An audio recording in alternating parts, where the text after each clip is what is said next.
Alright, so enough talking about the learning. Let's get into the learning. Let's start with the important initial stages. In order to do this, you'll need to be able to count to 4, and you'll need to be able to count to 5. If you can do that, then you're going to be good to go. The first thing we need to do is count to 5 by numbering our strings. So in order to communicate properly with you, we're going to want to understand the numbering system that is commonly used for the 5 strings on the banjo. The way we count them is we start with number 1 down here. So this is the string that's closest to the floor. That's one way that people remember it. This little bitty string up top, your 5th string up here, is the small one, the short one. So 1 is down here, and we just move on up the list. 1, 2, 3, 4, 5.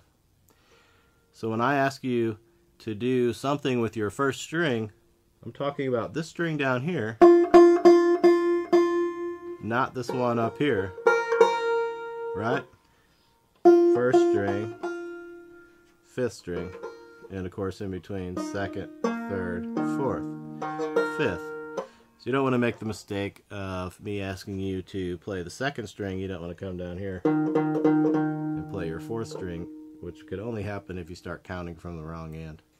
So the way a lot of people remember that, if they have trouble remembering that, is that the first string is the one closest to the ground. So we've counted all of our strings. We know how to number them. Let's also number our fingers. So this is going to go for, in the clawhammer style, we're mostly just concerned about numbering the fingers on our left hand. And I'm assuming that you're playing in the traditional right-handed style where your right hand is down here.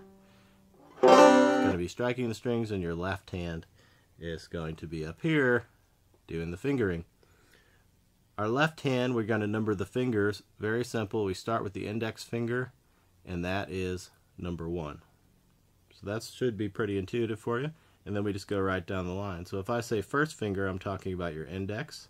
2nd finger, middle finger. 3rd finger is your ring finger. 4th finger is the pinky. Alright, so 1, 2, 3, 4. That's kind of our basic counting there. If we can count to 4 and we can count to 5, we can pull off a whole lot of things as far as musical concepts are concerned. Let me tell you a little bit about some parts of your banjo. I'm actually not going to get in too much detail right now about all the parts of the banjo because I want to keep you moving forward in a practical sense. So I think you can go ahead and start making some noise on this thing before you really know a whole lot about the makeup of it. But there are a few parts that are essential to get going. So one is what's known as a fret. So if you're not already aware, these little metal strips here, which you should have here in your fingerboard, are known as frets. And when we talk about where to place your fingers for various purposes, we're going to be using that term fret to guide you.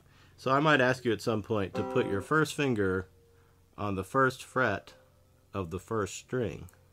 So our first finger would be our index. Our first string we decided was down here, the string closest to the ground. The first fret I told you was right here, this metal bar. Well, when we talk about actually playing frets, we're actually talking about really the spaces in between the bars. So that's kind of a little double meaning there when you get into music. We call these fretted instruments because they have these metal frets. But if I ask you to play the first fret, I'm actually telling you to play this space behind the bar. Alright, so first fret would be that first box, so to speak, on the first string. See what I'm talking about there? This is your first box right here. That's your first fret. This would be my 2nd fret, 3rd fret. And of course, I could play anywhere within that box. You want to kind of shoot for the middle, in between the metal wires there. So this was 1st fret, 2nd fret, 3rd fret, 4th fret, and it just goes on down the line as you go up the neck like this. The number just goes up and up. So there you go. 5 strings, 1, 2, 3, 4, 5. 4 fingers, 1, 2, 3, 4. And a whole lot of frets, They start right here, 1, 2, 3, 4, etc.